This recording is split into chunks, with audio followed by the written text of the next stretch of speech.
సమయంలో మనం జకర్యా గ్రంథం 8వ అధ్యాయానికి మనం వచ్చాము. 8వ అధ్యాయము జకర్యా గ్రంథం.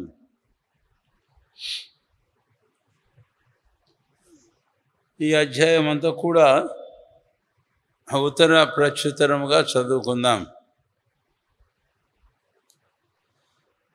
మరియు సైన్యములకు అధిపత్యకు యెహోవా వాక్కు ప్రత్యక్షమై ఈలాగు సెలవిచ్చెను.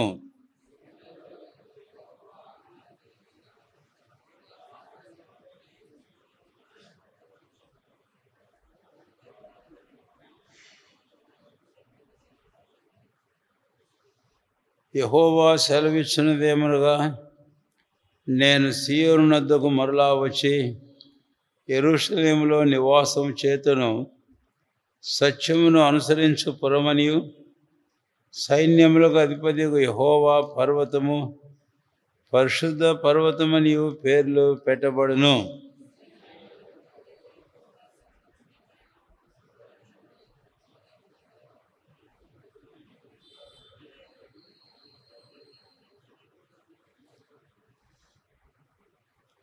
ఆ పట్టణపు వీధులు ఆటలాడు మగ పిల్లలతోనూ ఆడపిల్లలతోనూ నిండియుండును.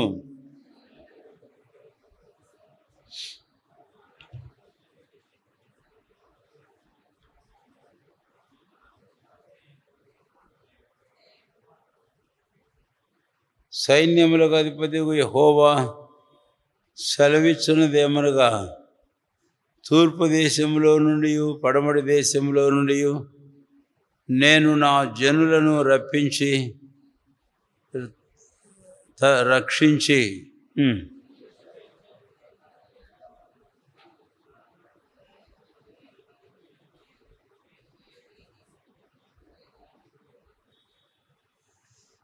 సైన్యములకు అధిపతికు యెహోవా సెలవిచ్చినదేమనగా, సైన్యములకు అధిపతికు యెహోవా మందిరమును కట్టుటకై దాని పునాది వేసిన దినమున ప్రవక్తల నోట పలుకబడిన మాటలు ఈ కాలమున వినువారులారా ధైర్యము తెచ్చుకొనుడి.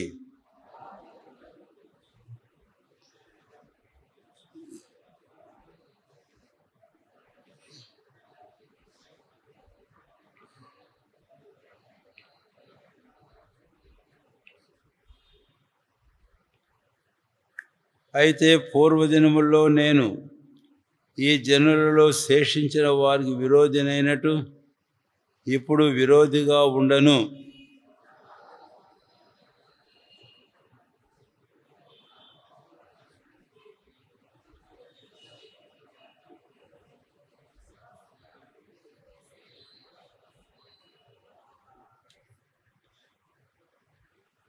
యూదా వారులారా, ఇశ్రాయేలు వారులారా, మీరు అన్ని జనులలో ఎలాగూ శాపాస్పదమైంటిరో అలాగే మీరు ఆశీర్వాదాస్పదమవునట్లు నేను మిమ్మల్ని రక్షింతును. భయపడక ధైర్యము తెచ్చుకొనుడి.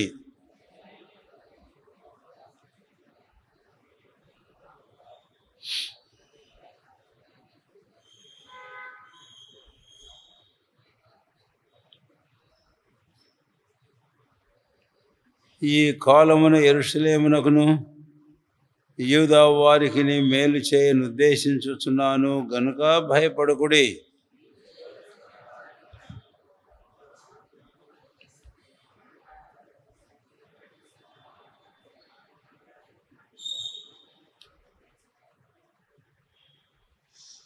తన పొరుగు వారి మీద ఎవడను దుర్యోచన యోచింపకూడదు. అబద్ధ ప్రమాణము చేయ నిష్టపడకూడదు. ఇటివన్నీ నాకు అసహ్యములు. ఇదే యెహోవా వాక్కు.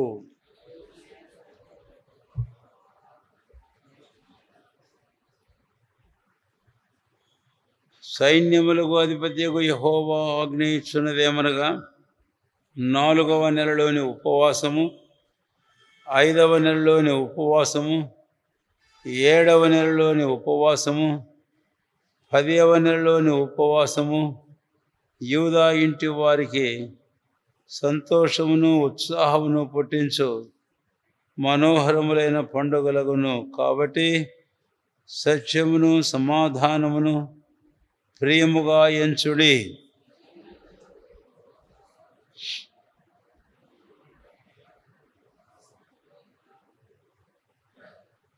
ఒక పట్టణపు వారు మరి ఒక పట్టణపు వారి యొద్దకు వచ్చి ఆలస్యము చేయక యెహోవాను శాంతిపరచుటకును సైన్యములకు అధిపతియగు యెహోవాను శాంతిపరచుటకును మనము పోదము రండి అని చెప్పగా వారు మేమును ఒత్తుమందురు.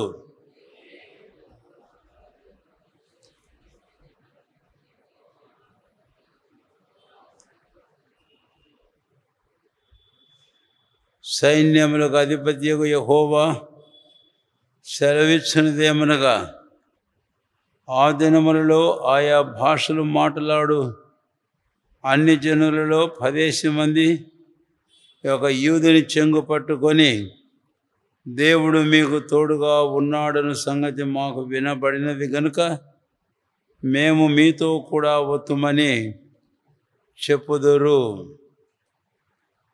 ప్రార్థన చేసుకుందాం.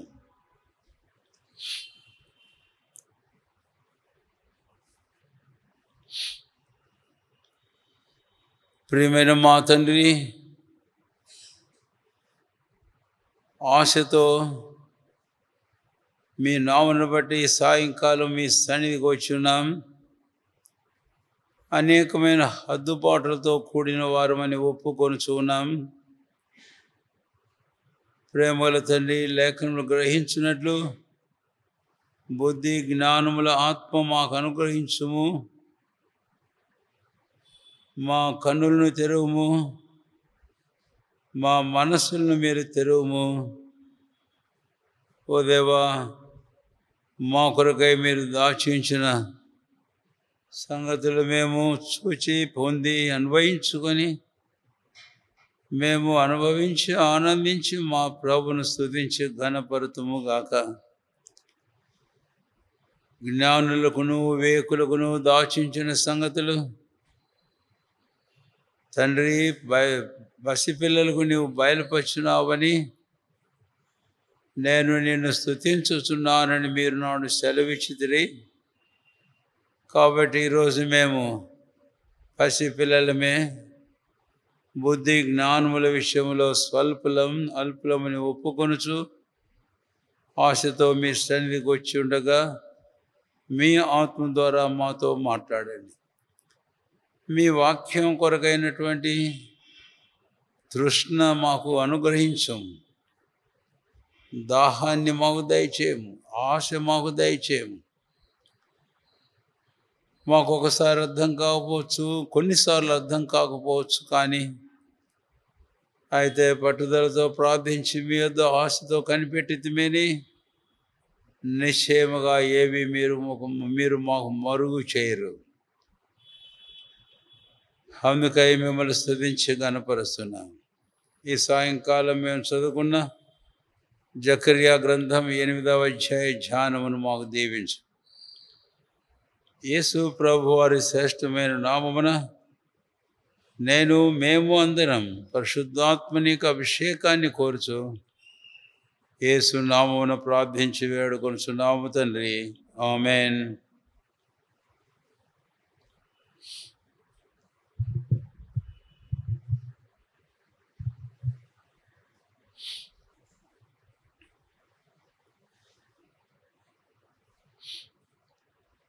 మనం ఇప్పుడు ఈ జకర్యా గ్రంథం యొక్క ధ్యానములో 8వ అధ్యాయానికి మనము వచ్చి ఉన్నాం.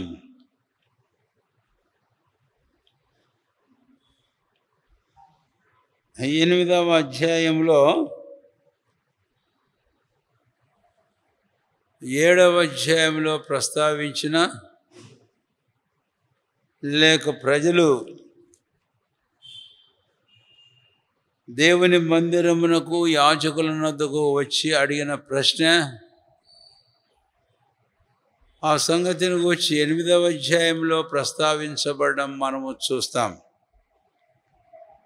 7వ అధ్యాయము 2వ వచనం, ఇన్ని సంవత్సరములు మేము దుఃఖించినట్లు 5వ నెలలో ఉపవాసం ఉండి దుఃఖింతుమా అని. అలాగ 5వ వచనంలో చూస్తాం 2 పర్యాయములే. అయితే పోయిన వారం 8వ అధ్యాయం 19వ వచనంలో మనం ధ్యానం చేసాం, జ్ఞాపకం చేసుకున్నాం.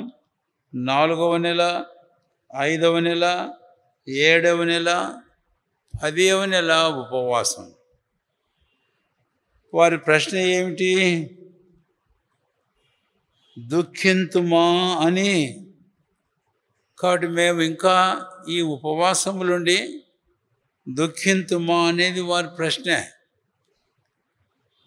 నిజమే, దానికి పోయిన వారంలో మనం తలస్తూ వచ్చాము కొన్ని సంగతులు. అంటే ఒక్కదాని మీదనే కాదు, అదొక తలంపుగా. ప్రభు అయిన దేవుడు వచ్చిన వారికి 2 ప్రశ్నలు వేశాడన్న సంగతి కూడా మనం తలంచాము. 7వ అధ్యాయము 5వ వచనము, 6వ వచనములో. సరే, అయితే ఇప్పుడు వారు ఆచరించిన ఉపవాస దుఃఖ దినాలు అనేది మనము 8వ అధ్యాయానికి వస్తే దేవుడు ఇచ్చిన చక్కని సూటి అయిన జవాబును మనం చూస్తాం. 19వ వచనం చివరి భాగం చదువుతున్నాను. ఉపవాసమును యూదా ఇంటి వారికి సంతోషమును ఉత్సాహమును పుట్టించు మనోహరములైన పండుగలగును. ఉపవాస దుఃఖ దినాలు యూదా ఇశ్రాయేలు వారికి మనోహరములకు పండుగ దినాలు అవుతాయట. అంటే వారి ఫాస్ట్ అంటే ఫాస్టింగ్, ఉపవాసములు హ్యావ్ బికమ్ దేర్ ఫీస్ట్స్, వారి పండుగలైనాయి. ఇక no more fast days but feast days.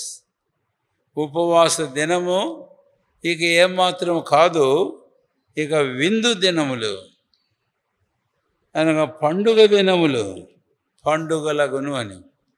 ఈ పండుగ అనే విషయానికి వచ్చి సామెతల గ్రంథంలో మనకు ఒక మాట ఉంది, నీతిమంతుడికి నిత్యమును పండుగనే, సంతోష హృదయునికి నిత్యము పండుగే. కాబట్టి ఇది ఉపవాసం ఉండి దుఃఖింతుమా, లేదు పండగ చేసుకొని సంతోషించుడి అని జవాబు. ఈ 8వ అధ్యాయము 19వ వచనంలో మనం చూస్తాం. దేవుని స్తోత్రం.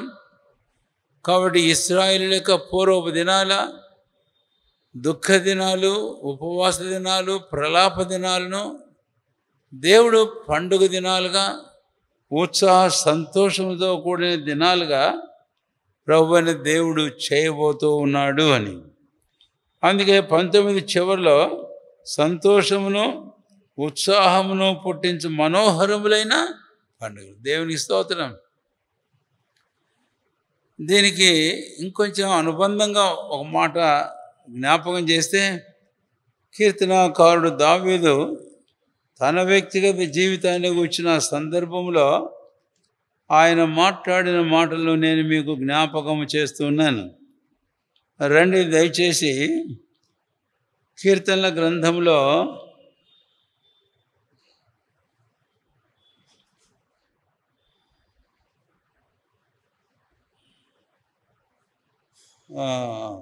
30వ అధ్యాయము 11వ వచనం 12వ వచనం. 30వ కీర్తన 11, 12 వచనాలు.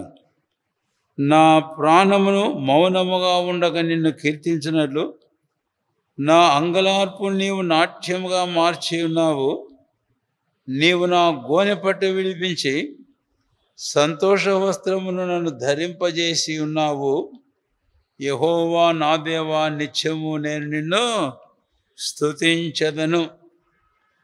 కాబట్టి నా గోనెపట్టు విడిపించావు, నా అంగలార్పు నీవు మార్చి ఉన్నావు. నా గోనెపట్టును, అంగలార్పు గోనెపట్టు కట్టుకోవడం ఆ పాత నిబంధనలో యూదుల జీవితాలలో వారి అంగలార్పు, ప్రలాపము, దుఃఖాన్ని మనకు చూపిస్తుంది. అవి సూచనగా ఉంది. అయితే కీర్తనకారుడు దావీదు అంటాడు, నీవు నా అంగలార్పును నాట్యముగా మార్చి ఉన్నావు. అద్భుతమైన మాట. నీవు నా గోనెపట్టును విడిపించావు, సంతోష వస్త్రమును నీవు నాకు ధరింపజేశావు. సరే, ఒకవేళ ఈ అంగలార్పును ఆ తర్వాత మరి గోనెపట్ట నిట్టూర్పును అనేది మనం గమనిస్తే దేవుని వాక్యంలో ఇది ప్రతివాని వంతు. జన్మించి లోకంలో జీవించే ప్రతి పాపి విషయంలోనూ ఇది తన వంతు, తన భాగమని ఖచ్చితంగా చెప్పదగును అని. అయితే ప్రభువైన యేసుక్రీస్తు వారు ఆయన ఈ లోకానికి వచ్చి ఆయన ఇంకా ఏం చేశాడు అదనంగా ప్రవక్త అయిన యెషయా ఆ విషయాన్ని గురించి మాట్లాడేటప్పుడు పలికిన మాటలను దయచేసి గమనించండి. యెషయా గ్రంథము 61వ అధ్యాయము. యెషయా గ్రంథం 61వ అధ్యాయం. నలిగిన హృదయం కలవారు 1వ వచనం నుంచి కొన్ని మాటలు చదువుతున్నాను. తర్వాత చెరలో ఉన్నవారు, బంధింపబడిన వారు, ఆ తర్వాత దుఃఖాక్రాంతులందరినీ, 3వ వచనం, సీయోన్లో దుఃఖించు వారికి, బూడిదకు, దుఃఖమునకు, భారభరితమైన ఆత్మకు. ఈ మాటలన్నీ చూస్తే దానికి ప్రతికూలమైన మాటలను ప్రక్కనే మనం చూస్తాం. ఏమని? దుఃఖాక్రాంతులందరినీ ఓదార్చుటకును, 2వ వచనం చెవులో, దుఃఖించు వారికి ఉల్లాస వస్త్రము ధరింపజేయుటకును, బూడిదకు ప్రతిగా పూదండను, దుఃఖమునకు ప్రతిగా ఆనంద తైలమును, భారభరితమైన ఆత్మకు ప్రతిగా స్తుతి వస్త్రమును వారికి ఇచ్చుటకు ఆయన నన్ను. కాబట్టి ప్రభువైన యేసుక్రీస్తు వారు లోకానికి వచ్చిన ఉద్దేశం ఇక్కడ తేటగా ప్రవక్త ద్వారా చెప్పబడుతూ ఉంది. అయితే ఇది ప్రభు తన సొంత మాటలుగా ఇక్కడ వ్రాయబడి ఉన్నాయి. కాబట్టి నన్ను ఆయన అభిషేకించి నన్ను పంపి ఉన్నాడు. ఆయన నన్ను పంపి ఉన్నాడు.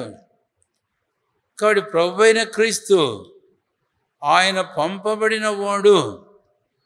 ఈ విషయం మనకు పౌలు అపోస్తలులు క్రొత్త నిబంధనలో హెబ్రీ పత్రికలో 3వ అధ్యాయము 1వ వచనంలో ప్రభువైన యేసుక్రీస్తు వారికి సంబోధించిన పేర్లలో ఒక పేరు అపోస్తలుడును అని అన్నాడు. అపోస్తలుడు అనగా పంపబడిన వాడు అని అర్థం. కాబట్టి ప్రభువైన క్రీస్తు 2025 సంవత్సరాల క్రితం క్యాలెండర్ ప్రకారం ఆయన లోకంలోకి వచ్చాడు. ఎందుకు వచ్చాడో ఇక్కడ పాత నిబంధనలో ఆయన జన్మించకముందు 100 సంవత్సరాల క్రితం, 1000 సంవత్సరాల క్రితం రాయబడింది. ఆ ప్రకారం రాయబడిన లేఖనాలన్నీ నెరవేర్చేందుకు ఆయన లోకానికి వచ్చాడు. ఆయన మరణించి సమాధి దేవుడు సజీవుడై తిరిగి లేచాడు. ఆయన మన దుఃఖమును, నిట్టూర్పును తొలగిస్తున్నాడు. మన బూడిదను, మన గోనె పట్టును ఆయన తుడి చేసి విడిపిస్తూ ఉన్నాడు. ఆయన మన హృదయములను ప్రలాపం, విలాపం నుంచి విడిపించి నెమ్మది, శాంతి, సమాధానాలు ఆయన మనకు అనుగ్రహిస్తూ ఉన్నాడు. భారభరితమైన ఆత్మకు ప్రతిగా స్తుతి వస్త్రాన్ని ఇస్తున్నాడు. దుఃఖమునకు ప్రతిగా ఆనంద తైలమును ఇస్తున్నాడు. బూడిదకు ప్రతిగా పూదండను ఆయన ఇస్తున్నాడు. దుఃఖించు వారికి ఉల్లాస వస్త్రములు ఆయన ధరింపజేస్తున్నాడు.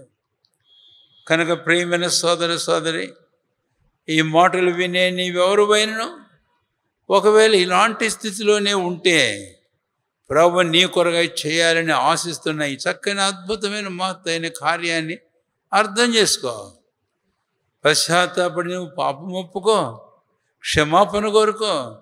ప్రభు అయిన క్రీస్తును నీ కొరకై ఆయనను పంపబడ్డాడన్న సంగతిని గ్రహించి ఆయన విశ్వాసముంచు. అప్పుడు ప్రభు ఈ కార్యమును నీ విషయంలో చేయగలడు. జకర్యా గ్రంథం 8వ అధ్యాయం. కాబట్టి ఇప్పుడు విలాప ఉపవాసం యొక్క విలాప దుఃఖ దినములను దేవుడు పండుగలుగా మార్చాడు అనేది. ఇది మనుషుల దృష్టికి అసాధ్యంగా కనపడుతుంది, కానీ అయితే దేవునికి సమస్తమును సాధ్యమే. ఈ మాటను మనం గుర్తుంచుకొని ఇక ముందుకు వెళ్ళిపోదాం. ముందుకు వెళ్ళిపోతే అసలు ఎందుకని వారి ప్రలాపము విలాపము దుఃఖ ఉపవాస దినములు కారణమేమిటి అనేది మనం ఇక్కడ గమనించినట్లయితే 11, 12 వచనాల్లో చూస్తాం. 8వ అధ్యాయము జకర్యా గ్రంథం 11, 12 వచనాలు. అయితే పూర్వదినములో నేను ఈ జనులలో శేషించిన వారికి విరోధినైనట్టు ఇప్పుడు విరోధిగా ఉండను. కాబట్టి పూర్వదినాలలో ఈ జనులకు ప్రభు అయిన దేవుడు ఎలాగున్నాడంటే విరోధిగా ఉన్నాడు అనే విషయం ఇక్కడ మనం జ్ఞాపకం చేయబడుతున్నాం. ప్రభు అయిన దేవుడు తన ప్రవక్త ద్వారా చెబుతూ ఉన్నాడు. కాబట్టి దేవుడు వారికి విరోధి అయితే వారికే కాదు, ఇశ్రాయేలుకు ఏ వ్యక్తికి దేవుడు విరోధిగా ఉన్నా ఆ వ్యక్తి జీవితంలో విలాపము ప్రలాపము దుఃఖమే, బూడిద పూదండే. ఇంకో సందర్భానికి వెళ్తే మురుగుడు అంటాడు. కాబట్టి చాలా విపరీతమైన భయంకరమైన స్థితి ఆ జీవితం అది. అందుకనే ప్రభు అయిన దేవుడు మనకు విరోధిగా ఉండకుండా ఆ దేవునితో మనం సమాధానపడడం అనేది చాలా ప్రాముఖ్యమైన విషయం. ఒకవేళ దేవునికి మనం విరోధులమా అన్న ప్రశ్న నీకు వస్తుందేమో. అవిశ్వాసులుగా మనస్సులో దుష్క్రియలు బట్టి దేవునితో విరోధ భావం కలిగి ఉన్నాం. రెండవది, విశ్వాసులంగా కూడా మన జీవితాలలో ఆయన ప్రజలముగా కూడా యెషయా గ్రంథం 27వ అధ్యాయము 4వ వచనం చెప్పేటప్పుడు దేవుడు అన్నాడు నా ప్రజలని. కాబట్టి ఈరోజు ఆయన ప్రజలమని పిలువబడే వారు ఎవరమైనా సరే మనలోనూ గచ్చపదలు ముళ్ళ తుప్పలు కనపడినట్లయితే ప్రభువైన దేవుడు మన మీదను కోపిస్తాడు. ఆయన అగ్ని మన మీద రగిలిస్తాడు. అంటే మనల్ని దహించి వేయడానికి కాదు, మనలో ఉన్న వాటిని నాశనం చేయడానికి. అందుకనే ఇక్కడ మనం అర్థం చేసుకోవాలి.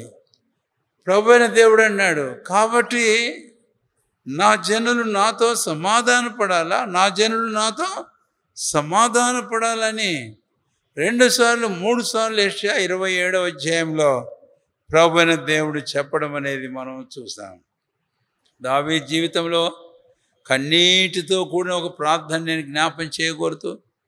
అది కీర్తన గ్రంథం 39వ అధ్యాయము 12, 13 వచనంలో 13వ వచనం చివరి భాగములు అంటాడు, నేను వెళ్ళిపోయి లేకపోక మునుపు ఏం కావాలి, నేను తెప్పరిల్లునట్లు నన్ను కోపముతో, కాబట్టి నా మీద నీ కోపం చల్లార్చుకోయ్యా, నేను తెప్పరిల్లాలని కోరుతున్నాను.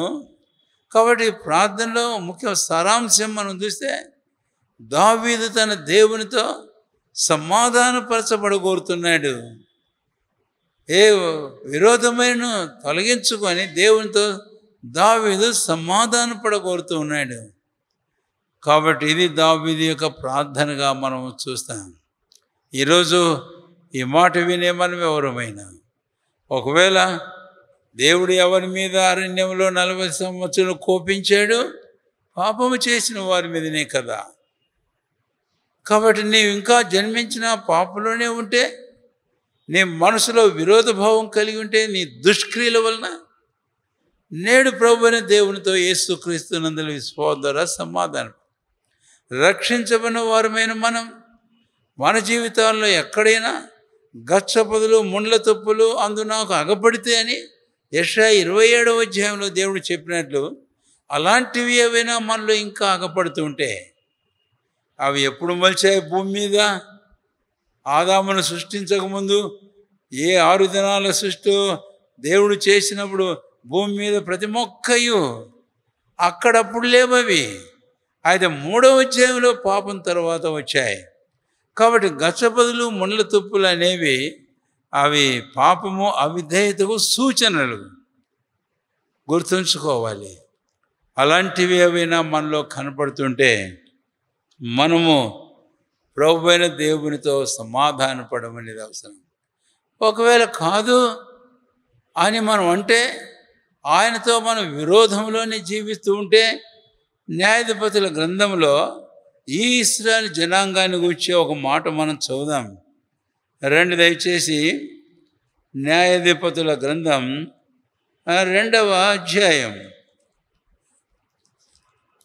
2వ అధ్యాయము న్యాయాధిపతుల గ్రంథం 15వ వచనం, 15వ వచనం లేక దానికంటే ముందు 12 చదువుతున్నాను. తమ చుట్టూ నుండి జనుల దేవతల్లో ఇతర దేవతలను అనుసరించి వాటికి నమస్కరించి యెహోవాకు కోపం పుట్టించారు. వారు యెహోవాను విసర్జించి బయలు అష్టారోతులు పూజించారు. కాబట్టి యెహోవా కోపాగ్ని ఇశ్రాయేలు మీద ఉండెను. ఆయన దోచుకొని వారి చేతికి వారిని అప్పగించెను. వారి దుఃఖం విలాప దినాలు అవే అని మనం 4 సంగతులు పోయిన వారం చూచాము. ఆ తర్వాత ఆయన వారి చుట్టూ ఉన్న వారి శత్రువుల చేతికి వారిని అప్పగించాడు గనుక వారు తమ శత్రువులు ఎదుట నిలవలేకపోయినారు. 15వ వచనంలో ఒక ప్రాముఖ్యమైన మాట చివరిలో ఉంది. యెహోవా వారితో చెప్పినట్లు, యెహోవా వారితో ప్రమాణం చేసినట్లు వారు పోయిన ప్రతి స్థలమున వారికి బాధ కలగజేయుటకు యెహోవా వారికి శత్రువు అయిన గనుక వారికి మిక్కిలి ఇబ్బంది కలిగాను. యెహోవా వారికి శత్రువు అయ్యాడు, విరోధి అయ్యాడు. అదే జకర్యా 8లో మనం చదివాం. కాబట్టి ఎప్పుడు దేవుడు ఒక వ్యక్తికి విరోధి అవుతాడో వారికి బాధ కలుగుటది కారణమవుతుంది. ఎప్పుడు దేవుడు ఒక వ్యక్తికి విరోధి అవుతాడో అది వారి జీవితంలో మిగిలిన ఇబ్బందికి కారణమవుతుంది. అందుకనే ఇశ్రాయేలు జనాంగం యొక్క జీవితంలో అలాంటి పరిస్థితియే మనము ఎరుగుదాం. మనం ధ్యానం చేస్తూ వచ్చిన ఆ సందర్భాల ద్వారా మనకు అర్థమవుతూ ఉంది. అయితే ఇప్పుడు అంటాడు 8వ అధ్యాయము 12వ వచనం 11 చివరిలో వారికి విరోధినైనట్టు ఇప్పుడు విరోధిగా ఉండను. దేవునికి స్తోత్రం. ప్రభువైన దేవుడు అన్నాడు, ఇంతకుముందు నేను వారికి విరోధిగా ఉన్నా, ఇప్పుడు ఇక నేను వారికి విరోధిగా ఉండను. ఏంటి గుర్తు? 12వ వచనం సమాధాన సూచకమైన ద్రాక్ష చెట్లు ఫలమిచ్చును, భూమి పండును, ఆకాశం నుండి మంచు కురియును. ఇక ఈ మాటలన్నీ మనం చూస్తాం. ఇదే సైన్యములకు అధిపతి యెహోవా వాక్కు. కాబట్టి సమాధాన సూచకమైన ద్రాక్ష చెట్లు ఫలమిచ్చును అనే మాట. ఇప్పుడు ఇంతకుముందు జరిగింది ఇలాంటి సందర్భం ఇశ్రాయేలు జీవితంలో. అయితే దేవుడు కరుణించి వారిని బయటికి దేశంగా స్థాపించినాడు. వారిని బయటికి తీసుకొని వచ్చే గత సంవత్సరాలు దినాలు వెనక్కి వెళితే 1948వ సంవత్సరం నుంచి ఇంకా కొంత రీసెంట్ 15-20 సంవత్సరాల క్రితానికి వెళితే తిరిగి వారి దేశంలో ద్రాక్ష చెట్లు నాటడం ఆరంభించారు. ఆ విషయాలు ఇంతకుముందు ఏదో సందర్భంలో బైబిల్ జ్ఞాపం చేసేటట్టు నాకు గుర్తుంది. కాబట్టి వారు వచ్చి ఆయా ప్రాంతాల స్థలాలు ఆక్రమించుకున్నప్పుడు వారు చేసిన మొదటి పని ద్రాక్ష తోటలు నాటడం. సరే, ఇప్పుడు వారి సంగతి ఎక్కువ మనం లోతుగా వెళ్ళక ఆ ద్రాక్ష చెట్టు నాటడం ఏం చూపిస్తుంది? వాటిని చూడడం ద్వారా వారికి ఏమర్థమవుతుంది? సమాధాన the symbol of peace, the symbol of reconciliation and peace with God. కాబట్టి ఈ ద్రాక్ష వల్లులు, ఈ ద్రాక్ష చెట్లు దేవునితో వారు ఒకరితో ఒకరు సమాధానానికి సూచనగా మనము చూస్తాం. ఇది కొంతమేరకు జరిగింది కానీ అయితే ఇంకా పూర్తిగా జరగవలసినది ఉంది. మనం తలంచుకోబోయే అంశాలలో మళ్ళీ ఒక రెఫరెన్స్లో రాజుల గ్రంథంలోంచి మనకు వస్తుంది అని.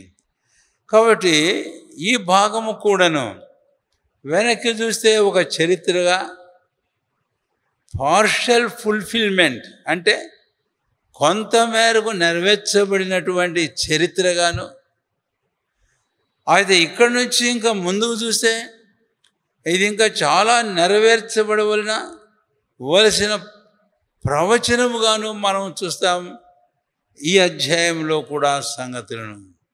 కాబట్టి ఇది ధ్యానం చేసినప్పుడు వెనక్కి చూచి చరిత్రగా ఎక్కడ జరిగింది, ఎలా జరిగింది, ఇక్కడ నుంచి ముందుకు చూస్తూ ఇది పూర్తిగా ఎలాగ నెరవేర్చబడిపోతుంది.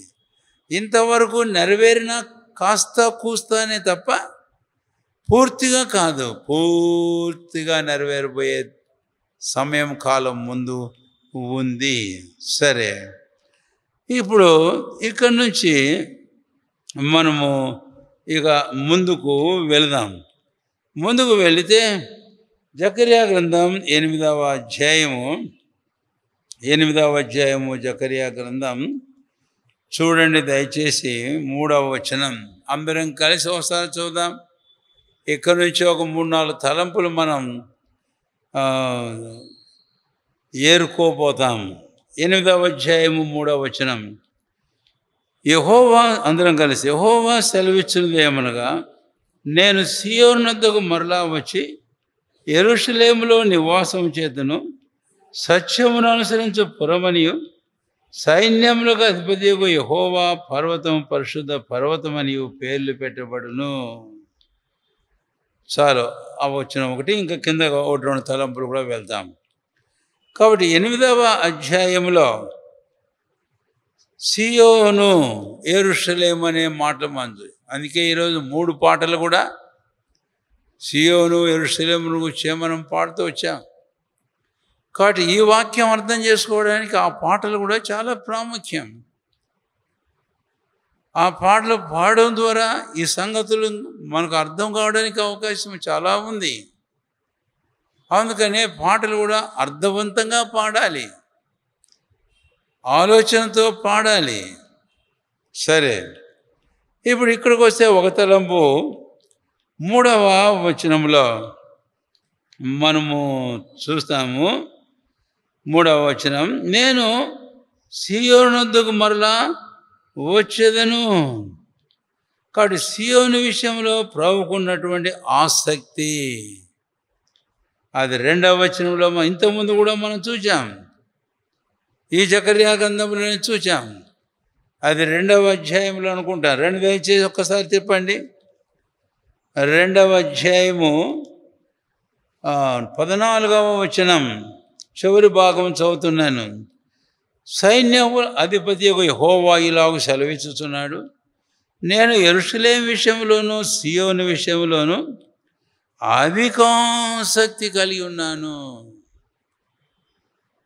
కాబట్టి ఎంతో ఆసక్తి కలిగి ఉన్నాను. ఈ ఆసక్తికి ఇంకొక పదం కూడా జోడు చేశాడు. ఇక్కడ మనం చదువుతుంటే అర్థమవుతుంది. నేను రోషము కలిగి అన్న మాట కూడా చూస్తాను. కాబట్టి రోషము కలిగి నేను ఆసక్తి చూపుతాను, అధికాసక్తి. కాబట్టి ప్రభువైన దేవుడు సీయోను యెరూషలేమును కూర్చున్న తన ఆసక్తి అని అంటే దేవుడు దానిని చూడాలని కోరుతున్నాడు. ఎలాగా చూడాలని కోరుతూ ఉన్నాడు అనే విషయాన్ని. సరే, ఈ ఆసక్తిని గురించి యెషయా గ్రంథంలో ఇంకొక వచనం నేను చదివితే ఆయన ఆసక్తి ఎలాంటిదో అనేది మనకు ఇంకా కొంచెం అర్థం కావడానికి అవకాశం ఉంది. యెషయా గ్రంథం దయచేసి రండి. యెషయా గ్రంథం 62వ అధ్యాయం. యెషయా గ్రంథం 62వ అధ్యాయము 1వ వచనం. సియోను నీతి సూర్యకాంతి వలె కనబడే వరకు, దాని రక్షణ దీపం వలె వెలుగుచుండే వరకు సియోను పక్షమందు నేను మౌనముగా ఉండను, యెరూషలేము పక్షమందు నేను ఊరకుండను. చూడండి, నేనేం మౌనంగా ఉండను, నేను ఊరకుండను. కాబట్టి దాని విషయంలో నాకున్న ఆసక్తి, దాని విరోధుల విషయంలో వారి మీద నాకున్న రోషం నన్ను ఏమాత్రం మౌనంగా ఉంచదు అనేది ఇక్కడ మనం చూస్తాం. అందుకనే యెహోవా జ్ఞాపకకర్తలారా, ఆయనను మీరు విశ్రమింపనీయకుడి.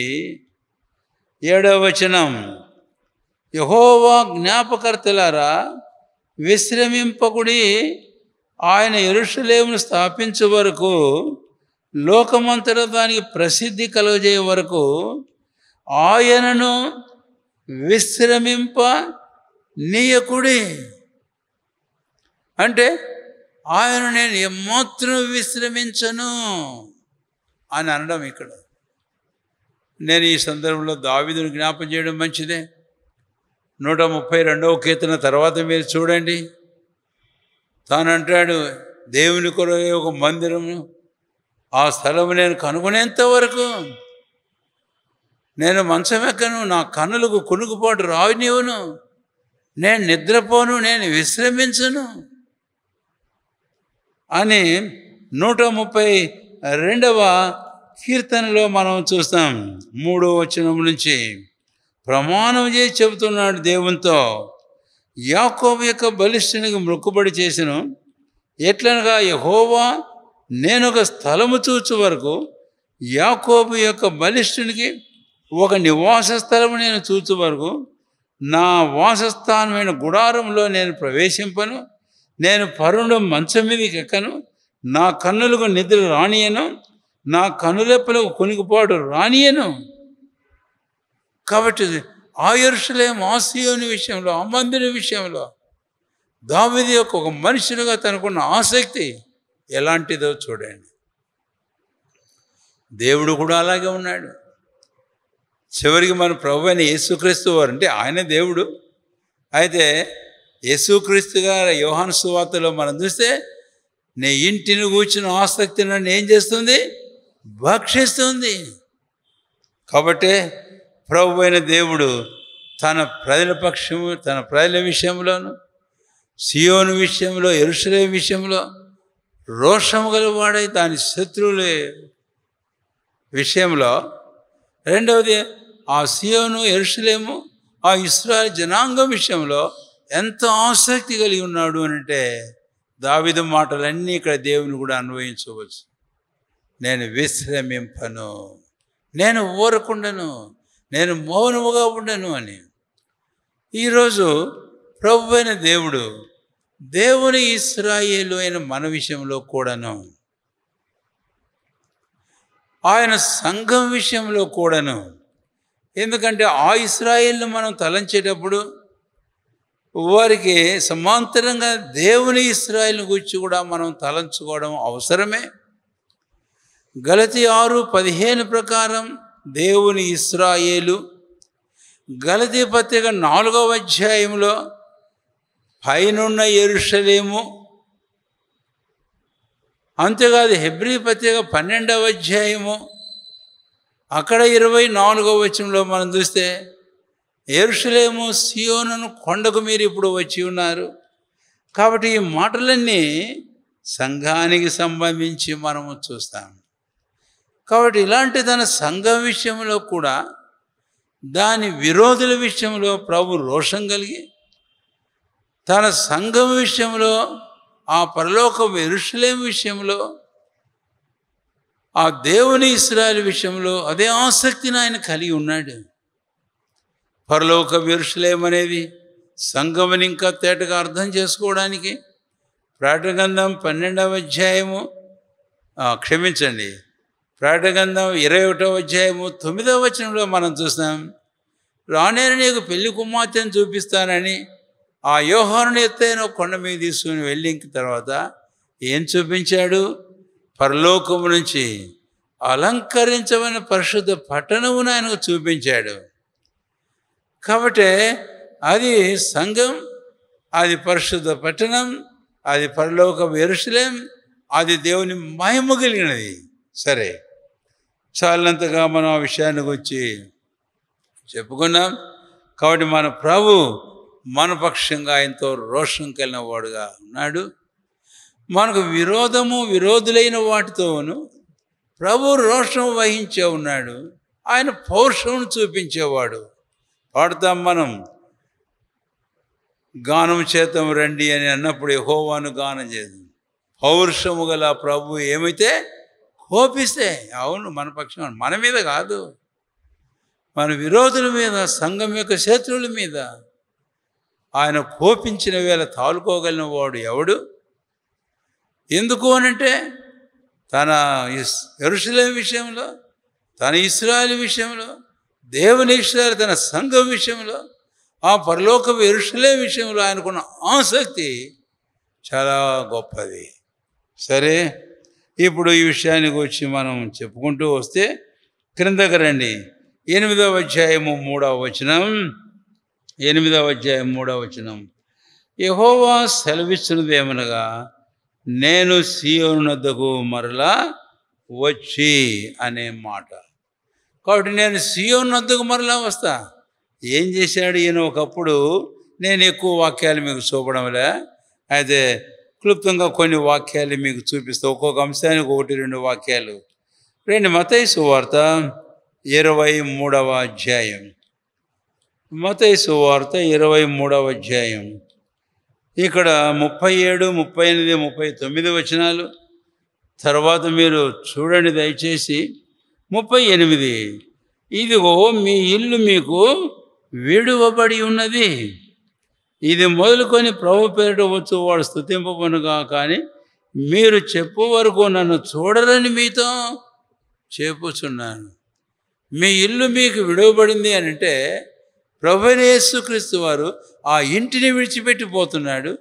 యేసుప్రభు వారు ఆ ప్రజలను విడిచిపెట్టిపోతున్నాడు. ఎంతవరకు అనేది ఒక మాట ఇక్కడ చెప్పాడు. ఇది ఇప్పుడు జరిగింది. ఈరోజుకు అదే పరిస్థితి. ఇశ్రాయేలు విషయంలో భౌతికంగా ఇల్లేమి లేదు, కానీ అయితే ఇశ్రాయేలు మాత్రం ఉన్నారు భౌతికంగా. అయితే ప్రభువైన దేవుడు వారిని విడిచి ఎడముగా దూరంగానే ఉన్నట్లు మనకు తేటగా స్పష్టంగా అర్థమవుతుంది. కానీ దేవుడు తన కనికరాలను ఆయా సమయాల్లో వారి పక్షంగా ఆయన చూపిస్తూ ఉన్నప్పటికీ ఆయన విడిచిపెట్టడం ఇల్లు అనేటటువంటిది మనకు ఇంక తేటగా అర్థం చేసుకోవడానికి నేను మత్తయి సువార్త 12వ అధ్యాయంలో ఒక సాదృశ్యాన్ని ప్రభువే చెప్పాడు. అది మీకు నేను జ్ఞాపకం చేయగోరుతున్నాను. 12వ అధ్యాయము మత్తయి సువార్త 43, 44, 45 వచనాలు. తర్వాత మీరు తేటగా చదవండి. కానీ అయితే ఇప్పుడు 44వ వచనం చదువుతున్నాను.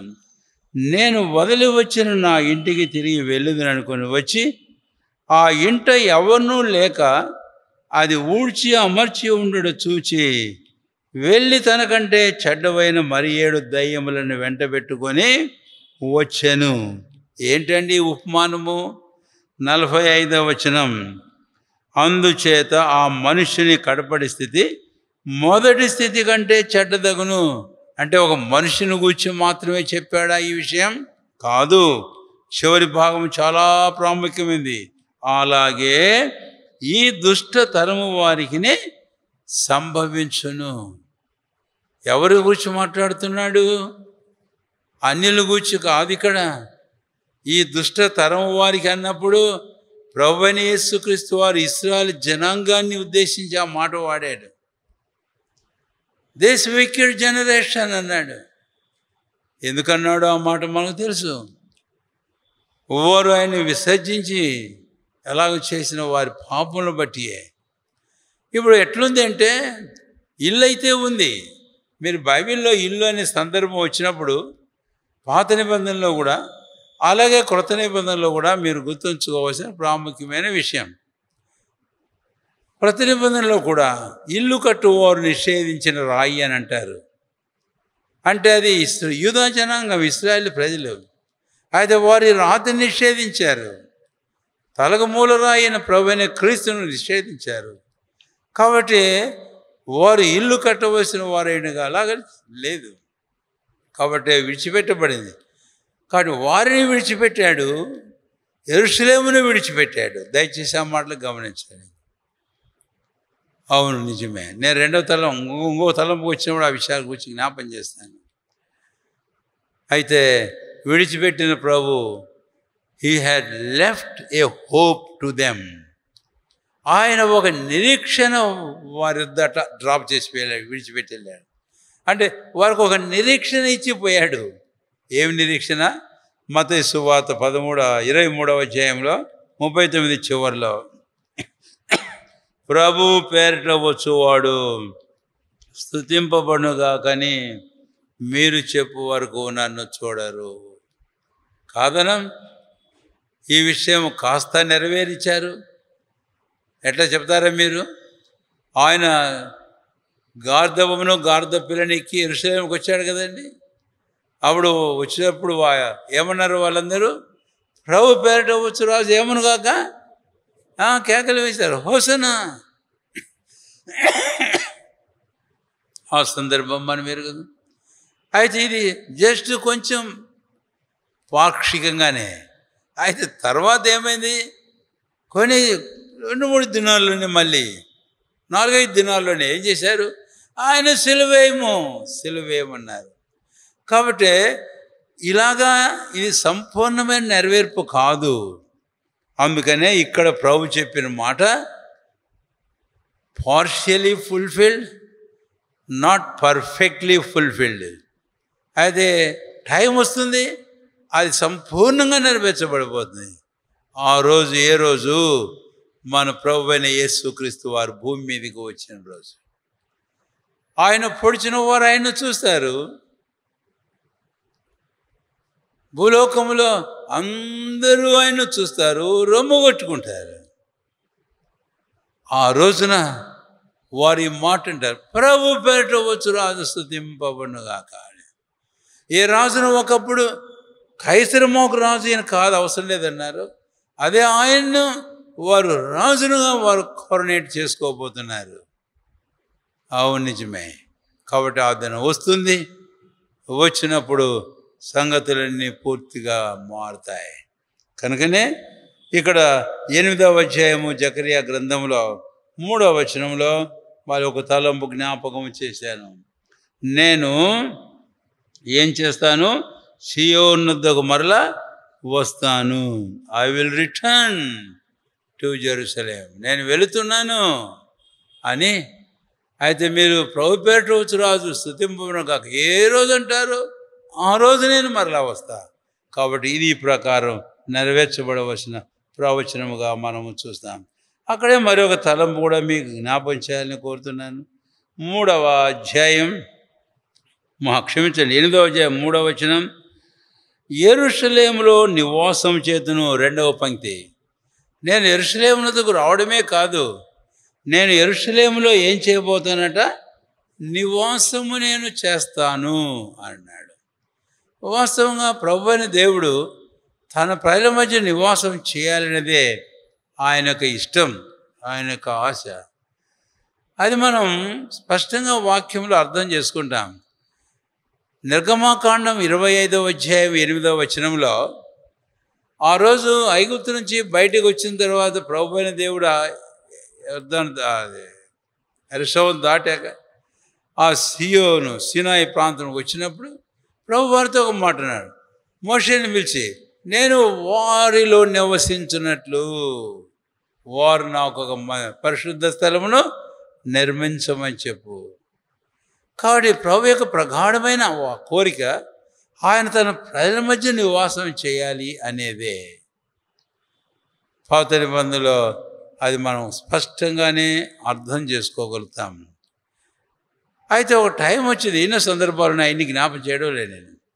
అయితే ఒక సందర్భం వచ్చింది, ప్రభువైన దేవుడు వారి మధ్యకి నివాసం ఏమాత్రం చేయలేదు.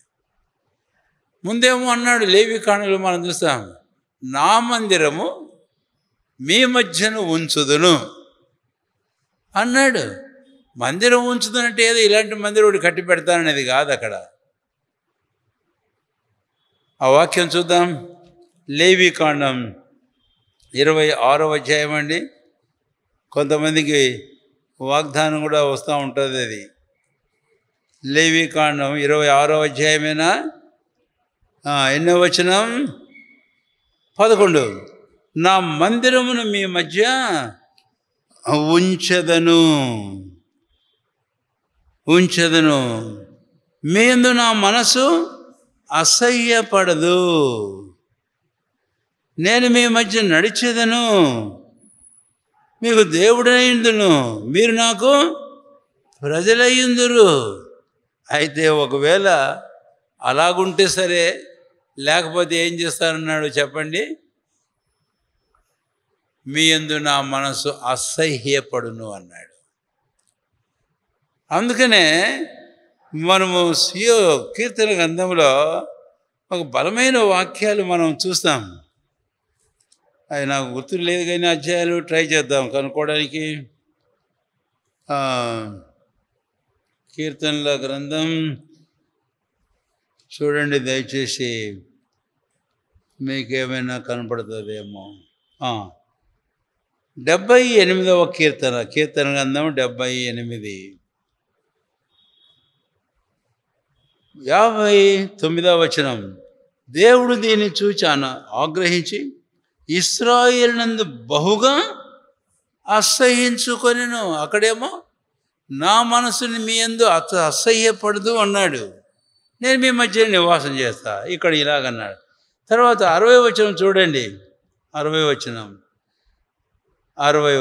షిలోహు మందిరమును, తాను మనుషుల్లో సంస్థాపన చేసిన గుడారమును ఆయన విడిచిపెట్టేశాడట. తానే సంస్థాపన చేశాడు కాబట్టి ఆ షిలోహు మందిరాన్ని విడిచిపెట్టేశాడు, గుడారమును విడిచిపెట్టేశాడు. అది మనం చూస్తాం. ఇంకా మనం క్రిందకు వస్తే 67వ వచనం.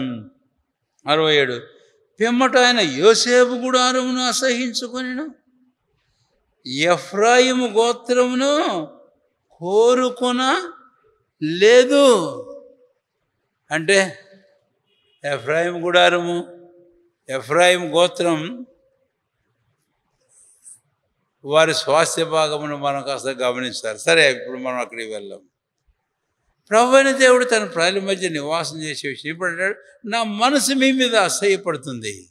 కాబట్టి ముందు చూస్తేనేమో షిలోహు మందిరమును మనుషుల్లో సంస్థాపన చేసే గుడారం విడిచిపెట్టేశాడు. అంతేకాకుండా క్రిందకు మనం వస్తే ఆయన యోసేపు గుడారమును కూడా ఏం చేశాడట? అసహించుకున్నాడు. ఎఫ్రాయిము గోత్రమును కూడా ఆయన ఏం చేయలేదు? కోరుకోలేదు. అంటే యోసేపు మనసే ఎఫ్రాయిములు యోసేపు కుమారులే. ఎందుకు కోరుకోలేదు? మీకు తెలుసు ఒక మాట. ఎఫ్రాయిము గురించి ప్రత్యేకంగా ఏదో చెప్పాడు. ఎఫ్రాయిం అంటే తర్వాత 10 గోత్రాలు వారు, 2 గోత్రాలు 10 గోత్రాలు సపరేట్ అయిపోయినారు. 2 గోత్రాలు యూదా వారు, యూదా బెన్యామీను, మిగిలిన 10 గోత్రాలు ఇశ్రాయేలు. అయితే ఆ 10 గోత్రాలను ఎఫ్రాయిము అని సంబోధించాడు.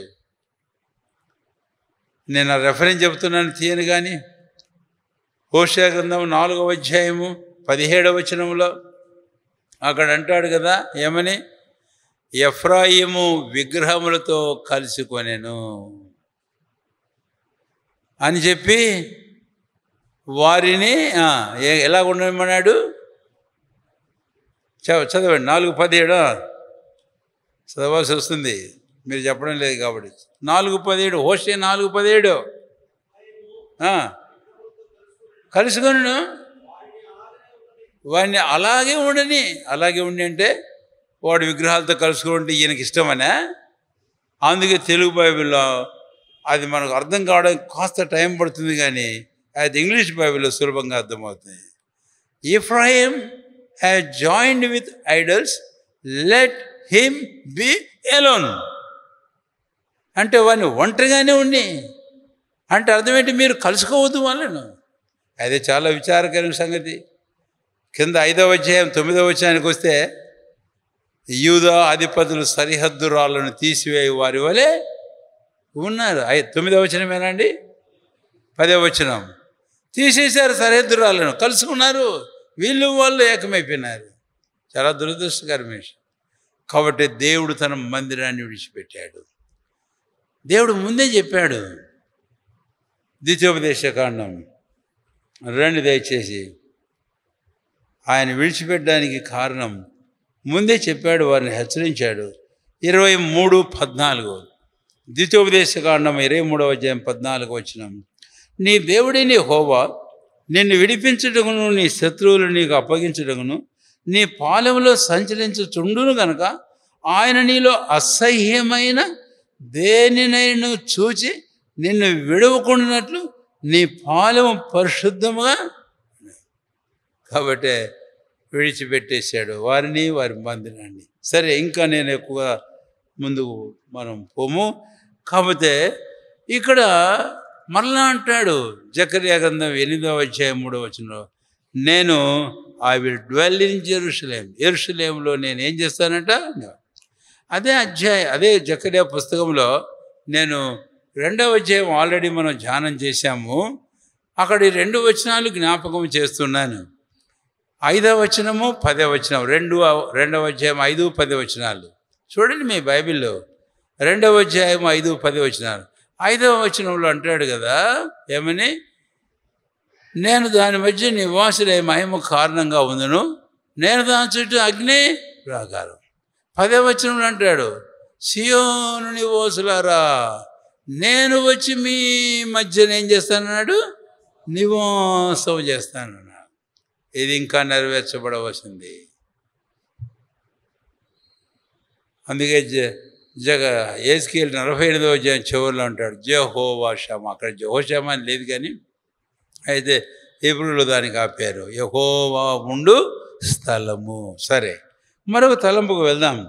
ఈ 8వ అధ్యాయము జకర్యా గ్రంథం చూడండి దయచేసి. 3వ వచనం. సత్యమును అనుసరించు పురమనియు,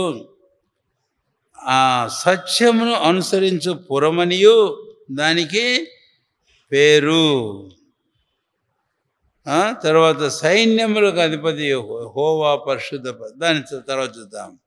ఇప్పుడు ఈ పురానికి పేరు మార్చాడు. సత్యమును అనుసరించు పురము అన్నటువంటి పేరు దానికి మనము చూస్తాం. అయితే యెషయా గ్రంథం 1వ అధ్యాయంలో దీనికి ఇంతకుముందు ఏం పేరు తెలుసా ఈ పురానికి? యెషయా గ్రంథం 1వ అధ్యాయం రెండు దయచేసి 21వ వచనం. 1వ అధ్యాయం ఏమిటి? అయ్యో నమ్మకమైన నగరము వేశ్య ఆయనే, అది న్యాయముతో నిండియుండెను, నీతి దానిలో నివసించను. ఇప్పుడైతే నరహంతకులు దానిలో ఏం చేస్తున్నారంటండి, కాపురమున్నారు అని. ఈ 1:21వ వచనంలో నమ్మకమైన నగరం కాబట్టి ఫెయిత్ఫుల్ సిటీ. అక్కడేమో 8వ అధ్యాయంలో సత్యమును అనుసరించు పురం ఒకప్పుడు. ఇలాంటిది ఈ పురం. అయితే ఈ పురం ఏమైందంట, వేశ్య అయిపోయిందంట. నమ్మకమైన నగరానికి ఈ 2 తలంపులు బాగుంటాయి. నమ్మకమైన నగరము అయితే ఏమైందంట, వేశ్య అయిపోయింది. అంటే ఇశ్రాయేలు ప్రజలు ప్రభువైన దేవునికి ప్రదానం చేయబడిన భార్య. 54వ అధ్యాయం యెషయా గ్రంథం 5వ వచనం, నీ సృష్టికర్త అయిన వాడు నీకేమైనాడు, భర్త. ఇంకెన్నో సందర్భాల్లో మనం చూస్తాం ప్రభువైన దేవుడు సూటిగానే మాట్లాడతాడు. నేను మీ తల్లికి పరిత్యాగ పత్రికను ఇచ్చాను అన్నాడు. ఎందుకంటే షీ హ్యాడ్ ప్లేడ్ హార్లెటరీ. ఆమె నాకు అపనమ్మకత్వం చూపింది. మరో మీకా గ్రంథంలో యవనస్తులైన భార్య భర్తలు కూర్చున్న సందర్భం మనం చూస్తాం. ఇప్పుడు నేను పోను అక్కడికి, మీరు కూర్చుందుకు తర్వాత చూడండి. అంటే హస్బెండ్ అండ్ వైఫ్ వారు ఒకరి పట్ల ఒకరు ఎలాంటి వారుగా ఉండాలి? నమ్మకమైన వారుగా ఉండాలి. గుణవంతులైన భార్యను గురించి 31వ అధ్యాయంలో ఆమె పెనిమిటి ఆమె యందు నమ్మిక ఉంచును 11వ వచనం. అంటే wife should remain faithful to her husband. భర్త కూడా అలాగే భార్య పట్ల నమ్మకస్తుడుగా ఉండాలి. అయితే ఈ భార్య భర్తలిద్దరు దేవుడు యెహోవా ఇశ్రాయేలీలు అలాగే లేరు. ఇశ్రాయేలు లేరు, దేవుడు అలాగే ఉన్నాడు. కానీ ఇశ్రాయేలు they have failed in there faithfulness towards there heavenly husband, to their master, to their creator Lord God. అందుకనే అక్కడ ఏమని అన్నాడు? యెషయా గ్రంథం 1వ అధ్యాయంలో నమ్మకమైన నగరం ఏమైందంట? వేశ్య అయింది. సరే, నేను మీకు అర్థమవుతుంది, నేను అంత కంటే ఇంకా ఎక్కువ వ్యాఖ్యానించబోను కనుక ఇంకొక వాక్యం మీకు చూపించడం బాగుంటుందేమో. అది 2వ రాజుల గ్రంథం 23వ అధ్యాయం. ఈ ఒక్క వచనమే చూపిస్తాను. 23వ అధ్యాయం 13వ వచనం. 2వ రాజుల గ్రంథం 23వ అధ్యాయము 13వ వచనం.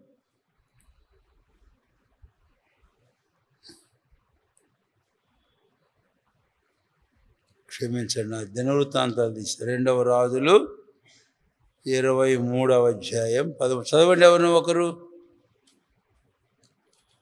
చదవరేంటి? మీరు కూడా తెలియదు ఇంకా.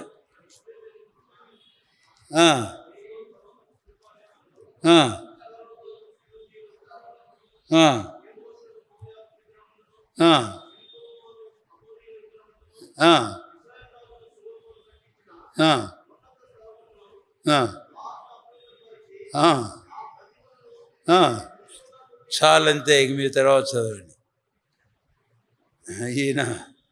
ఈ మహానుభావుడు సొలొమోను తను గురించి 1వ రాజుల గ్రంథంలో 1వ అధ్యాయం 2వ అధ్యాయం 3వ అధ్యాయం చూస్తాం, 4వ అధ్యాయం అద్భుతమైన సంగతులు. అయితే దురదృష్టకర విషయం ఏంటంటే, విచారకరమైంది, ఫరో కుమార్తెని పెళ్లి చేసుకున్నాడు. ఇంకా అక్కడి నుంచి ఒకరు కాదు ఇద్దరు కాదు చేసుకుంటూనే పోయినాడు. అందుకే ఈ అన్య స్త్రీలు సొలొమోను హృదయాన్ని ఏం చేశారట? త్రిప్పేశారు దేవుడిలో. అందుకని ఈ నగరంలో ఈ పనికి మాలిన పనులు చేశాడు, ఏమేమి విగ్రహాలు కట్టించాడో చూడండి.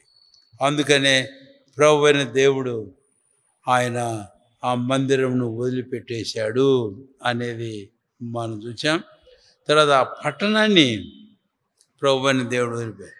నమ్మకమైన నగరమే కానీ అయితే వేశ్య అయిపోయింది. దాని గురించి ఇంకా కొన్ని వాక్యాలు మీరు చూడండి.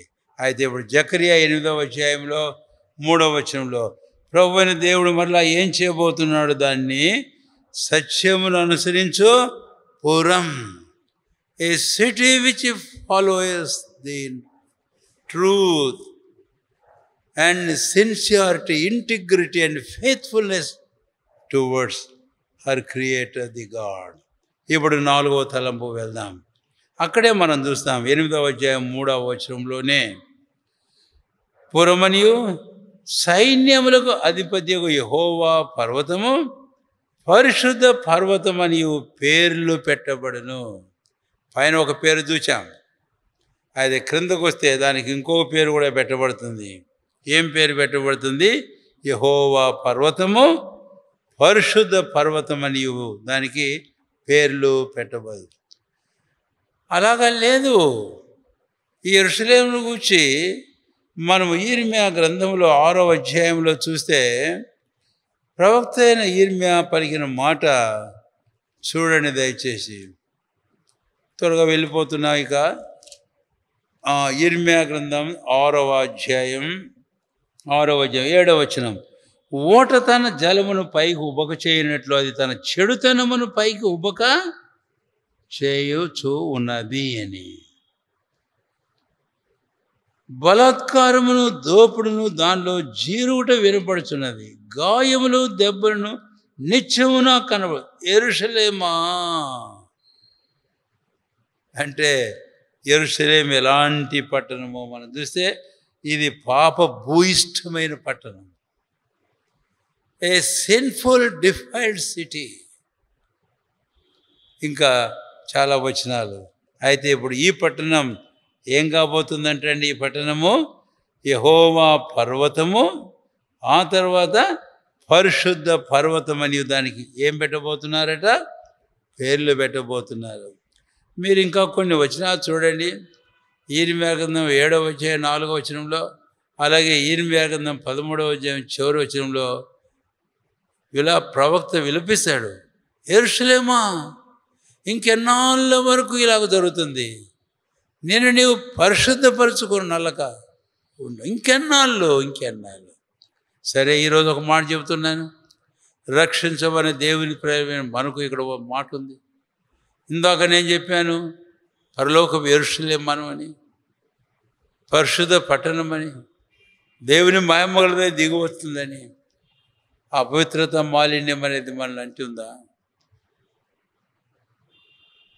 మరి మనకు ఎలాగ ఆ పేరు పెడతాడు? అందుకని 50 కీర్తన మొదటి వచనాలలో ఆ సియోను గురించి మాట్లాడుతూ అంటాడు ఏమని, పరిపూర్ణ సౌందర్యము కలిగిన సియోను. అంటే ఇంకా కాలే, దేవుడు చేయబోతాడు. అలాంటి వారంగా మనం ఉండాలని మన ప్రభు కోరుతున్నాడు. అందుకనే ప్రతి అపవిత్రత మాలిన్యాన్ని మనము కడుక్కోవాలి. పరిశుద్ధ పర్వతము అని అంటే, పురము అంటే a mountain or a city or a nation who are consecrated, dedicated. హనోకును గురించి అంతకుముందు వారు ఒక మాట చెప్పుకున్నాం, అది పరిశుద్ధ పర్వతం.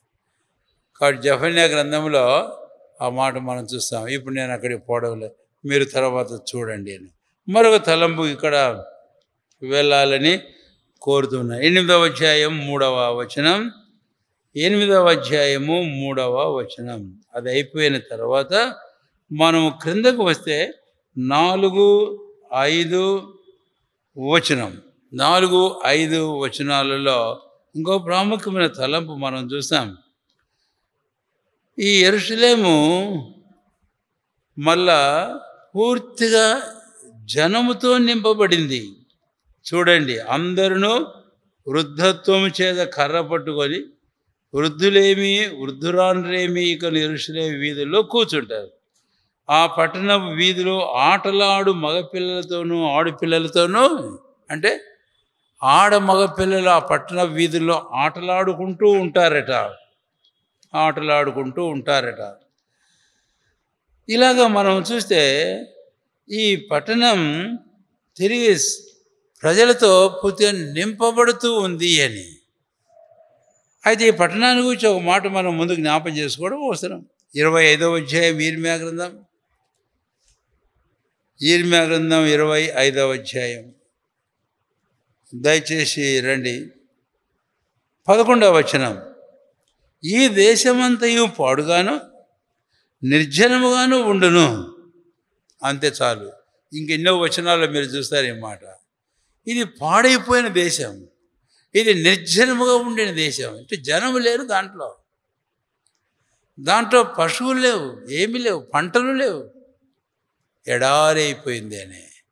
అందుకని యెషయా అంటాడు, ఎడారి ఏమైందంటే దేవుడు పుష్పింపజేశాడట, అరణ్యమును ఉల్లసించినట్లు దేవుడు చేశాడు. అంటే అవన్నీ పట్టణాన్ని గురించి ప్రజల గురించి వాడినటువంటి మాటలు అనేది మనం అర్థం చేసుకోవాలి. కనుక యెషయా 35 మీరు తర్వాత చూడండి. కాబట్టి ఇక్కడ మనం చూస్తే నిర్జనమైన పట్టణం. మనము యెహెజ్కేలు గ్రంథానికి 36వ అధ్యాయానికి వెళ్తే 8వ వచనంలో ప్రవక్త ద్వారా దేవుడు చెప్పాడు, యెరూషలేము పర్వతములతో నీవు ఇలాగ ప్రకటించమన్నాడు. ఏం ప్రకటించమన్నాడు? తర్వాత క్రిందకు మనం వస్తే 11వ వచనం అంటాడు, మీ పైన నేను మనుష్యులను పశువులను ఏం చేస్తానట? విస్తరింపజేస్తాను. I will multiply the men and the beast over you అన్నాడు. మల్టిప్లై, విస్తరింపజేయడం అనే తెలుగులో, ఇంగ్లీష్లో, కానీ మూల భాషలో నీవు వెళితే అక్కడ ఉండే పదం ఆశ్చర్యం. మూల భాషలో ఏం పదం ఉందంటే కనుక I will sprinkle upon you the men and beast. మీ మీద నేను మనుషులను పశువులు చిలకరిస్తానన్నాడు. చిలకరిస్తే లెక్క పెట్టగలమా అండి? లెక్క పెట్టలేం. విస్తరింపజేస్తే లెక్క పెట్టగలం. చిలకరిస్తే గ్లాసులో ఏళ్ళు ముంచేసి ఇట్లా చిలకరిస్తే లెక్క పెట్టమంటే లెక్క పెడతారా? పెట్టలేం. ప్రభువైన దేవుడు అట్లా మాట అన్నాడు. కాబట్టి 8వ అధ్యాయము ఈ 4-5 వచనాలలో అలాంటి దినం ఒకటి రాబోతూ ఉంది అని. 8వ అధ్యాయము 7వ వచనం ఎలాగ జరుగుతుంది ఇది? సైన్యములకు అధిపతిగా యెహోవా సెలవిచ్చినదేమనగా, తూర్పు దేశంలో ఉండి పడమర దేశంలో ఉండి నేను నా జనులను రక్షించి యెరూషలేములో నివసించుటకై వారిని తోడుకొని వచ్చేదను. నేను వారిని తోడుకొని వస్తాను. మన టైం చాలా ఫాస్ట్ అయిపోయింది, మనం క్లోజ్ చేయబోతాం. అంటే ఈ అధ్యాయానికి మళ్ళీ రాము కాబట్టి నేను అలాగ కొంచెం ముందుకు పోతున్నాను. కాబట్టి దేవుడు ఇశ్రాయేలు ప్రజలు పూర్తిగా సమకూర్చి రక్షించినప్పుడు అక్కడ ఈ పదం వాడాడు. దేశంలో నుండి రప్పించి రక్షిస్తా. కాబట్టి వారిని రప్పించడము, వారిని రక్షించడం, ఈ దేశం నిండా వారిని నింపడం. అందుకనే మళ్ళీ మనం ఇర్మియా గ్రంథంలో మనం చూస్తాం, అక్కడ కూడా ఆ మాట ఉంది. యెరూషలేము వీధుల్లో మళ్ళా ఆనంద శబ్దం, సంతోషస్వరం, పెళ్లి కుమార్తె స్వరములు, యెహోవా మంచివాడు అని యెహోవా స్తుతించుడి, ఈ స్వరాల వల్ల వినపడతాయి. సరే, 8వ అధ్యాయం అది కూడా అయిపోయింది. నేను ఇంకో మాట చెప్పి నేను ముగించేస్తా. ఇంతటితో మళ్ళీ ఈ అధ్యాయానికి మనం రాము. రండి దయచేసి 8వ అధ్యాయం ఇక్కడే మనకుంది. 8వ వచనం, 8వ అధ్యాయము 8వ వచనం. యెరూషలేములో నివసించుటకై వారిని తోడుకొని వచ్చిన వారు నా జనులయిందురు, నేను వారికి దేవుడిని ఇందును. ఈ మాట, వారు నా జనులయిందురు, నేను వారికి దేవుడు. ఇది ఏమనిపిస్తుంది మనకు? ఇది దేవుని యొక్క నిబంధన అనేది మనం చూస్తాం. మనకు అది హెబ్రీ పత్రికలో 8వ అధ్యాయం, హెబ్రీ పత్రిక 8వ అధ్యాయం, 8వ అధ్యాయంలో 8వ వచనం చదువుతున్నాను. అయితే ఆయన ఆక్షేపించే వారితో ఇలా చెబుతున్నాడు, ప్రభు ఇట్లా, ఇదిగో ఒక కాలం వచ్చుచున్నది, అప్పట్లో ఇశ్రాయేలు ఇంటి వారితోనూ యూదా ఇంటి వారితో నేను క్రొత్త నిబంధన చేయుదును. ఏ నిబంధన అది? అది నేను ఐగుప్తు దేశంలో ఉండి వీరి పితరులను వెలుపలి రప్పించుటకై వారిని చెయ్యి పట్టుకున్న దినమున వారితో నేను చేసిన నిబంధన వంటిది కాదు. మరి ఏ నిబంధన? 10వ వచనం. ఇంకెక్కువ నేను చదవబడం లేదు, మధ్యలో చదువుతున్నాను. నేను చేయబో నిబంధన ఏదనగా, వారి మనసులో నా ధర్మ విధులు ఉంచెదను, వారి హృదయం మీద వాటిని వ్రాయుదును, నేను వారి దేవుడినయిందును, వారు నాకు. అదే చదివాంగా 8వ అధ్యాయంలో. కాబట్టి ఇక్కడ చివరిగా ఈ తలంపు, God is going to renew his covenant with this nation Israel. ఈ ఇశ్రాయేలు జనాంగంతో ప్రభువైన దేవుడు తన నిబంధనను ఏం చేయబోతున్నాడు? నూతనపరచబోతున్నాడు. సరే, ఇంకా కొన్ని తలంపులు అక్కడ ఉన్నా, అంటే ఇందాక నేను చెప్పుకున్నాం ఈ చివరి భాగంలోని తలంపులు, కానీ ఇంకా కొన్ని ఉన్నా కూడా ఒకవేళ ప్రవచితం అయితే వచ్చేవారు ఆరంభించకముందు 9వ అధ్యాయం టచ్ చేయడానికి నేను ప్రయత్నం చేస్తాను. అయితే ఇదంతా వాస్తవంగా అక్షరాల జరగబోతుంది అని. ఇది జరగబోతుంది అని అన్నప్పుడు ప్రభువైన దేవుడు ప్రవక్త ద్వారా ఒక మాట అంటాడు. ఇక్కడ చూడండి, చివరి దయచేసి దేవుడు మాట్లాడుతూ ప్రవక్త ద్వారా అన్నాడు ఏమని? సైన్యములకు, 6వ వచనం అండి, సైన్యములకు అధిపతి యెహోవా సెలవిచ్చిన దేవునుగా, ఆ దినముల యందు శేషించి ఉన్న జనులకిది ఆశ్చర్యమని తోచినను నాకు ఆశ్చర్యమని తోచునా. ఇదే యెహోవా చాలంతే. ఆ దినాల్లో ఉండే వాళ్ళకంట ఏమనిపిస్తుంది? ఇదంతా ఆశ్చర్యంగా ఉంది. అమ్మా, ఇట్లా జరిగిందా? ఇది జరిగిందా? అయితే దేవుడు అంటాడు, వాళ్ళకి ఆశ్చర్యమేమో కానీ నాకు ఆశ్చర్యమేముంది? ఎందుకు? మనుషులకు అసాధ్యమైన దేవునికి సాధ్యం. దేవునికి సమస్తమును, with God all things are possible. పేతురు అడిగిన ప్రశ్న జవాబు చెబుతూ యేసయ్య కూడా చెప్పాడు, మనుషులకు అసాధ్యమే కానీ దేవునికి అసాధ్యమైనది ఏది లేదు అని. కాబట్టి ఇక్కడ మనకు ఒకటి అర్థమవుతుంది, ది పవర్ ఆఫ్ గాడ్, దేవుని యొక్క శక్తి ఎలాంటిదో అర్థమవుతుంది. యెషయా గ్రంథం 43:13 మీరు తీయకండిలే, ఎందుకంటే నేను రెఫరెన్స్ చెప్పాను, మీరు గుర్తుంచుకొని చదువు. అక్కడ ఏమంటాడంటే, నేను కార్యం చేయగా దాన్ని త్రిప్పివేయవాడు ఎవడు? నిజమే, ప్రభు చేస్తాడు ఈ కార్యం, ఎవడు త్రిప్పివేయలేడు. ప్రార్థన చేసుకో.